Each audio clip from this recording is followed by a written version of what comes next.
So, San Sebastian, LPU. So, dikit yung laban. Dikit, nagsimula yung LPU, o maganda, then mabol yung Baste. Game of France. Pero ang very obvious dito na para sa akin is lamang yung Baste. Panalo na sila dapat pero nagkaroon sila ng maraming turnover dahil sa depensa ng LPU na nagiging pass break points. So, syempre, usually, pag maganda yung iyong pressure defense sa passing lane, eventually, pass break yon. Kasi nai-steal mo yung bola, layup agad dun sa mga gwardiya o dun sa mga big man mo na can dribble and run dun sa front court. So, yun yung nangyari. No? Dumiin sa depensa itong LPU nung last quarter. No? Nagkaroon ng crucial turnovers yung San Sebastian dahil sa depensa ng Lyceum.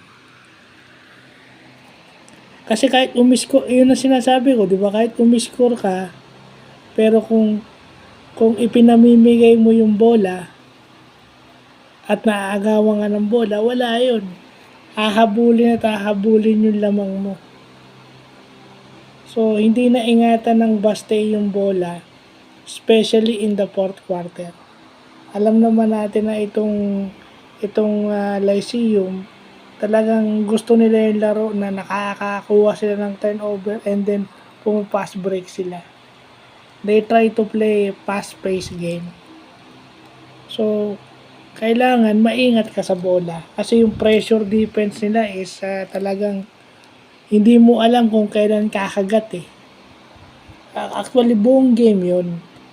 Kaso dapat consistent ka rin na dapat minimize o halos wala kang turnover. Kasi magkaroon ka ng dalawang sunod na turnover, momentum na agad sa kalaban yun. Yun yung nangyari. Dalawang magkasunod na turnover ng San Sebastian, dalawang pass break points ng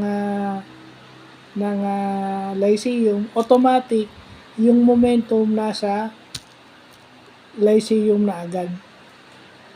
No, parang nawala na yung tema ng laro is napunta na in favor of Lyceum dahil dun sa turnover na yun na dahil sa depensa. Yun depensa. Okay, yung depensa sinasabi na yung depensa on the ball defense. Hindi lang yung interior defense kasi yung interior defense meron din yun. Si San Umali naman yung naka-block, then na-secure yung loose ball outlet agad dun kay Enoch Valdez. 3-point play. So, yun yung sinasabi kasi hindi kayo nag-aano sa depensa eh. Lagi nyo lang nakikita yung offense. O pag dikit yung laro, kagaya nito, dikit yung laro, ang nagpanalo sa Lyceum is yung depensa. Dahil sa turnovers na nakuha nila, dahil naagaw nila yung bola sa Lyceum. Naagaw nila yung bola sa Baste. So kung ikaw si Baste, dapat naging maingat ka sa bola kasi lamang ka na eh. Yun. Yung ibig sabihin, pag nag-alaga ka ng lamang, synonymous yun, alagaan mo yung bola pag nasa iyo. Kasi pag pinaagaw mo yun, automatic yun. Yung lamang mo, kakainin lang. Pag na-shoot ng kalaban mo yung steal. Pag na-stealan ka nila, naagawan ka nila, pag nakashoot sila, puntos nila. So, kinakain o lalamang sila dahil doon. So, yun lang po.